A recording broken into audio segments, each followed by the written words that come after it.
I remember that day as if it were yesterday. The sun was barely peeking through the smog-filled sky as my son, Grayson, and I walked down a quiet street in a modest neighborhood, heading towards that private school. I was just shy of 30, but I'm sure I looked older, what with my plain clothes and bare face. Grayson, bless his heart, was dressed simply too, but neat as a pin. We walked in silence, but it wasn't the uncomfortable kind, you know? It was the kind where you just understand each other without saying a word. That school, boy, it stuck out like a sore thumb in our neighborhood, known for taking in kids from those well-to-do families in the area. I can still see that security guard's face, all hesitant like when he saw us approaching instead of some fancy car pulling up. I mustered up all the dignity I could and asked to see the principal, my voice steadier than my nerves. That guard, cold as ice, asked what it was about, and I explained we'd just moved to the area and wanted to enroll Grayson. I'll never forget his smirk when he told me lots of folks want that, but not everyone makes the cut. He had the nerve to suggest we try the public school around the corner instead. I stood my ground though, telling him I'd decide where to go and in what order. The principal's office was something else, all leather sofas and fancy trimmings. We were asked to wait while he finished up with another parent. I couldn't help but overhear him laying it on thick with Mrs. White about how honored they were to have her John attending. When it was our turn, the change in his demeanor was like night and day. He barely looked at us, hiding some white envelope on his desk. Yes, he said, like we were wasting his precious time. I introduced myself and Grayson, explaining our situation. The principal raised an eyebrow, asking why on earth I thought there'd be space for us. When I pointed out he just accepted another child, he laughed it off, saying it was just a manner of speaking. Then came the interrogation about my profession. I'm an accountant, I said, trying to keep my voice steady. His response felt like a slap in the face, a common job for a common child. He went on about how they only take exceptional children from influential families, suggesting we try the public school on Parkchester Street instead. I felt my blood begin to boil, but I kept my cool. I told him about Grayson's excellent grades and his awards in art and writing competitions. But it was like talking to a brick wall. He brushed us off, saying he had more important matters to attend to. That's when I lost it, telling him he was underestimating my son for no good reason. Next thing I knew, he was calling for a security to escort us out. As we left, I held my head high, but inside, I was a storm of emotions, anger, disappointment, and a fierce determination to prove them all wrong. I walked out of that office without a word, my head held high but my heart pounding like a drum. I could feel the guard's eyes on me as I passed, still out of breath from rushing up to escort us out. As I headed for the exit, I heard the principal muttering about people getting too bold these days, thinking they can do whatever they please. The sound of a drawer closing told me he'd stashed away that white envelope. A few days later, fate decided to throw me a curveball, and boy, was it a doozy. I got a call from the mayor himself, can you believe it? He told me I was to be the new supervisor for all the schools in the city, overseeing everything from PE programs to computer labs. My company would be funding it all. The mayor asked me to meet with that same principal the next day at 11 sharp. Talk about life coming full circle, huh? When I walked into that office the next day, I was a different woman, at least on the outside. I had on a cream-colored suit that probably cost more than my old monthly rent, with shoes and a handbag to match. My hair was all done up, and I'm sure I smelled like one of those fancy department stores. But inside?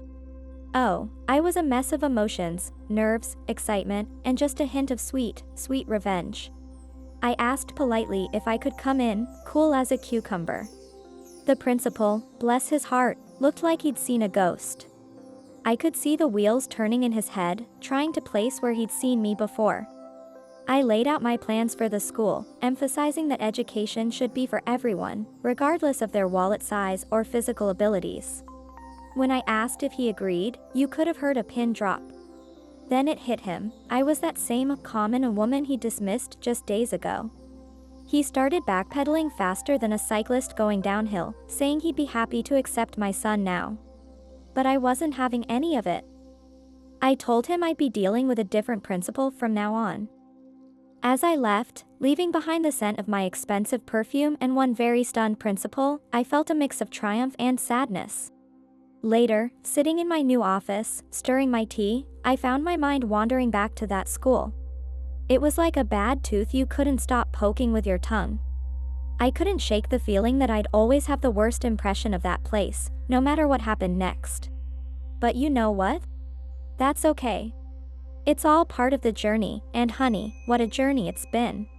You know, even after all these years, I still can't shake off those childhood traumas. Here I was, a successful woman, more than I ever dreamed I'd be, but those ghosts from the past? They had a way of creeping back in, like a thick fog rolling in on a clear day. It was those memories that made me put on that little show at the school. I couldn't bear the thought of Grayson falling into that snooty environment, becoming one of them. If I'd shown up looking like I did that day, they'd have welcomed Grayson with open arms in a heartbeat. But that wasn't the point, you see. I wanted to teach them a lesson, even if it was a small one. Unless you've lived it, you can't really understand. My life changed forever on that awful day. A drunk driver lost control of his massive truck, turning it into a weapon that mowed down my young parents as they were cycling on the shoulder. Dad was gone in an instant, and Mom, well, they had to piece her back together. I can barely remember Mom's face from before the accident. All I know is what they managed to reconstruct. I'll never forget that day she came home in a wheelchair, a stranger wearing my mother's voice. It was her voice that let me see the beauty that was still there, hidden beneath the scars. Then came the blindness, another cruel twist of fate. In our tiny apartment in the city, my once vibrant mother became completely dependent on me. Thank God for Mrs. Lewis next door. She was our guardian angel when we had no one else. My grandparents were gone, and Dad's folks were too old and far away to help. So there I was, just a kid myself, forced to grow up overnight. Mom, bless her heart, she was a fighter. Even sick and unhappy, she was determined not to be a burden. She learned to navigate the apartment, adapting to her new reality and managing most of the housework.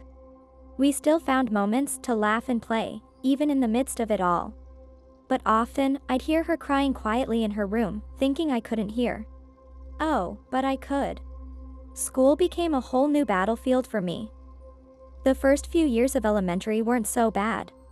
No one understood why I rushed home after school instead of playing. They didn't know about the care Mom needed, the shopping I had to do. If she doesn't want to play, she doesn't want to play, they'd say. Not a single teacher took the time to explain my situation to the class. It was a reflection of the increasingly indifferent world we lived in. I was a dedicated student, smart too, but that wasn't enough to save me from the isolation. As puberty hit, things got even more complicated. My clothes were obviously out of style, hand-me-downs and donations that got fewer and more worn as time went on. I became known as the poor kid at school. Things really went downhill when my classmates found out I was helping Douglas, the janitor at the local church, after school. Douglas, bless him, had no family and his own physical struggles. He was hesitant to accept my help at first, but soon realized what a valuable assistant I was. He started paying me for my work, and I saved every penny, hoping it could help at home somehow. My classmates only found out about my job with Douglas when I was late to school one day, raking leaves in the courtyard. "Get out of here, beggar. You stink like trash," they yelled. I wanted to cry, but I held it in, at school and at home, not wanting to worry Mom. At home, I'd spin tales of a happy, harmonious school life, trying to shield her from the cruel reality. It was a heavy burden for a young girl to bear, but I was determined to be strong for both of us. I wanted Mom to believe that beyond the walls of our tiny apartment, a peaceful and joyful life was waiting for her. As I sat there, sipping my cold, tasteless coffee, I found myself lost in memories of those difficult times that now felt like ancient history. Dylan was the only one brave enough to break through the isolation I faced at school. I'll never forget the day I couldn't participate in PE class because I didn't have the right uniform. My old gym clothes were way too small, and I'd been saving every penny from my lunch money and the little I earned helping Douglas to buy new ones. But I only had enough for shoes, so I had to wear jeans and a t-shirt instead of the proper uniform. Mr. Clark, the PE teacher, an ex-military man who was a stickler for rules, wasn't having any of it. He called me out in front of everyone, asking what on earth I was wearing. I just shrugged and kept quiet while my classmates laughed. Mr. Clark ordered me out of line and demanded an explanation. I tried to explain about the new shoes, but he wasn't interested. He pointed at my jeans and told me to sit on the bench. I protested, saying that my clothes shouldn't prevent me from participating, but Mr. Clark shut me down. He said he decided what was appropriate for class and that I couldn't participate until I had the full uniform. With my head down, I left the gym and sat on a bench in the hallway, my classmates' laughter ringing in my ears. The possibility of getting a complete uniform seemed so far out of reach. I needed to save so much more, and I didn't want to miss PE classes and get a low grade. Not knowing what to do, I hugged my backpack and started to cry. That's when I heard a voice above me asking why I was crying when it hadn't even started raining yet. It was Dylan, the class joker who sometimes skipped classes. He asked if Mr. Clark had kicked me out, and I managed to explain through my sobs about the uniform. Dylan, bless his heart, suggested we go for ice cream to cheer me up. When I asked where we'd get the money for that, he just plopped his backpack down next to me on the bench. He told me crying wouldn't solve anything and asked me to tell him what was wrong. I nodded sadly and explained how I'd grown over the summer and couldn't afford to buy everything at once. Dylan, confident as ever, said he couldn't promise a full uniform but might be able to get his sister's leggings. She bought new ones for college, and he was sure he could convince her to donate the old ones. He gave me a pat on the shoulder and insisted on buying me that ice cream. That simple childhood friendship between Dylan and me eventually blossomed into first love. True to his word, Dylan brought not only the promised leggings, but other clothes from his sister too. He was ready to defend me in PE class if necessary, but thankfully, it wasn't needed. The leggings were enough for Mr. Clark, who grudgingly allowed me to participate with a nod. Dylan seemed to enjoy helping me, and in a way, he became my unofficial protector. He'd wait for me in the schoolyard, and we'd walk home together. Dylan was a loyal friend with his own ideas and a different worldview from our teachers, which gave me a sense of security and confidence. As high school graduation approached, my worries multiplied. My grades were excellent, and I was on track to receive an honors medal, but the graduation dance was a source of anxiety. There was no money for a party dress, gifts for teachers, or for the banquet. I knew that apart from Dylan, no one would ask me to dance or spend the evening with me. I dreamed of going to the dance like a modern-day Cinderella, but reality was far different. On graduation day, I quietly asked the vice principal if I could receive my diploma privately before the ceremony.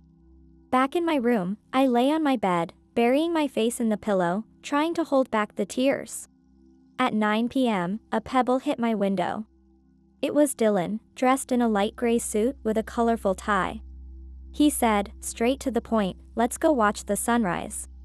When I asked about the others, he replied that they were all celebrating like it was the end of the world. He added, "Grab a coat, we're going boating." We walked the pier all night, sharing kisses in a gazebo, and at dawn, Dylan somehow convinced the marina guard to rent us a boat. In the middle of the river, we held each other and watched the sunrise, the first rays of light cutting through the darkness. In that moment, I felt a happiness I couldn't put into words.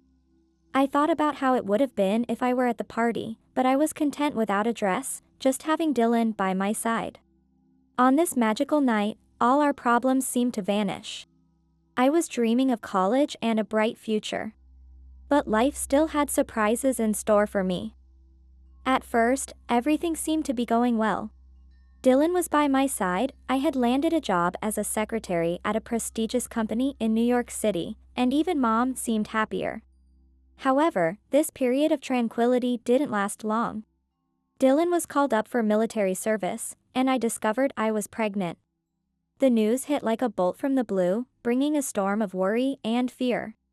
The situation was complicated. Dylan was in the army, and I, without a stable income, faced the prospect of raising a child alone. Confused and scared by the news, he suggested in a letter that I terminate the pregnancy, believing it was the best decision for both of us given the complicated situation. However, moved by my principles and love for the life growing inside me, I decided to continue with the pregnancy. Knowing I would face the future alone, I cut off all contact with Dylan. I was desperate, looking for a way out of this distressing situation. It was in this state of desperation that my boss, Stephen, found me. He had returned to the office to retrieve his forgotten cell phone and was surprised by my dejected appearance. He approached and tried to get the attention of the young woman staring into space by gently tapping the edge of the cup with a spoon. I startled, and realizing that Stephen didn't understand my situation, I confessed that I was pregnant and soon wouldn't be the same. Sensing the gravity of the situation, Stephen let me pour out my heart. Seeing that I was becoming increasingly distressed, he tried to calm me with kind words and a supportive gesture. Amanda, how fortunate that I came back to the office," he said. As my boss at the company where I worked, Stephen noticed my dedication and strength even in the face of adversity. Upon learning about my pregnancy and Dylan's decision, Stephen offered his unconditional support. He became my pillar, increasing my salary, giving me bonuses, taking care of me during the pregnancy and after my mother's death. Over time, what began as friendship and professional support evolved into a loving relationship marked by mutual respect and admiration. Stephen assumed the role of father figure for my son, Grayson, from birth. He cared for the boy as if he were his own child, providing love, security, and stability. For Grayson, Stephen was his father in every sense except biologically. Their relationship was one of deep affection and respect, and Stephen never made any distinction between Grayson and his own children from a previous marriage. I hesitated at first, but for the sake of Stephen's legacy and Grayson's happiness, I accepted the challenge. A tragic accident took Stephen's life. An unknown vehicle crashed into his car, then ran away, abandoning it as it went down a cliff in flames. Despite the grief and loss, I persevered and continued to stand strong, supported by the teachings and love of Stephen. With the help of my late husband's loyal associates, I began to take the reins of the company. I applied the lessons I'd learned from him and mixed in my own innovative ideas. Under my leadership, the company expanded, diversified its products, and entered new markets. I implemented corporate social responsibility programs, focusing on tech education for underprivileged youth. I knew Stephen wouldn't have wanted to see me doubt myself. After all, he had believed in me. He wouldn't have wanted me to remain a woman ashamed and afraid of my humble origins. My eyes fell on an invitation I'd been ignoring on my desk. It was for a class reunion. No signature. After much deliberation, I made a decision. I picked up the phone and called a famous New York restaurant. "Hello, is this Maison Harlem? I'd like to check if reservations for the event are still open." They weren't fully booked, so I asked for details and costs, assuring them I'd pay in full. The first part of my plan was set in motion. Now came the most intriguing challenge. I knew the reunion would be full of surprises. I wondered who had the idea to invite the former school outcast. Dylan would probably be there.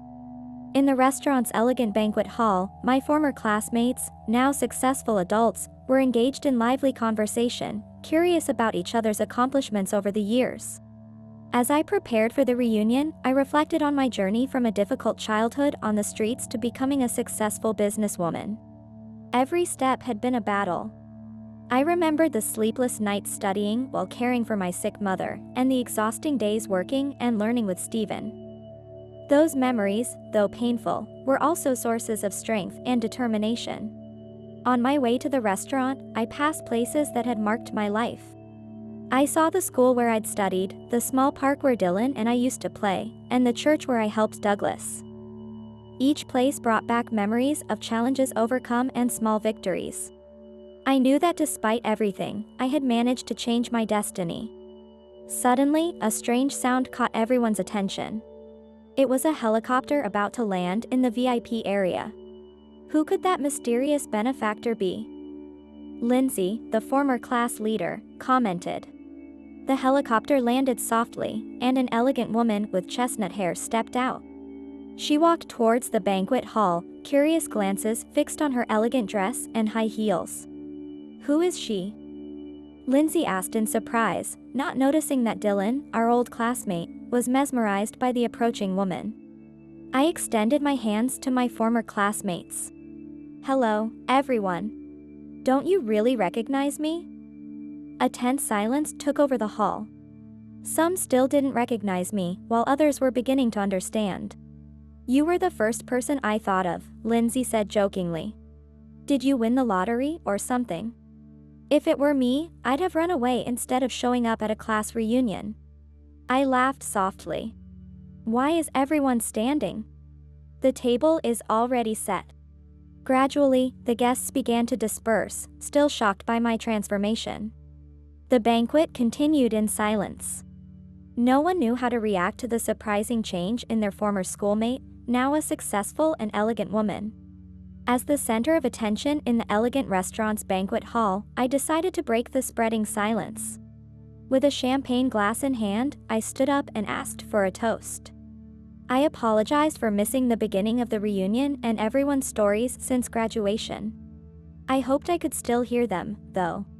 As a latecomer, I wanted to share a bit about myself first. I expressed gratitude for the school of life I'd faced since childhood. It gave me the strength and resilience to overcome challenges after my husband's death. I dealt with grief without giving up, kept my sense of self, moved forward with determination, and succeeded in the business he started. Yes, I was a widow now, but I had a wonderful son who was also studying at our alma mater. I contributed not just to our school, but to many schools, as much as I could. Every experience, even negative ones, had value. I thanked everyone for unknowingly being my teachers. I toasted to the reunion, wishing everyone not a peaceful life, that's impossible, but one that would strengthen us and make the world a better place. After my toast, I took a sip of champagne. In the silence that followed, spontaneous applause broke out. My former classmates, once distant and hostile, were now applauding the elegant woman in the dusty pink dress. The atmosphere in the banquet hall transformed, and conversations and memories resumed. Finishing my champagne, I leaned back in my chair, feeling I'd achieved a small victory that night.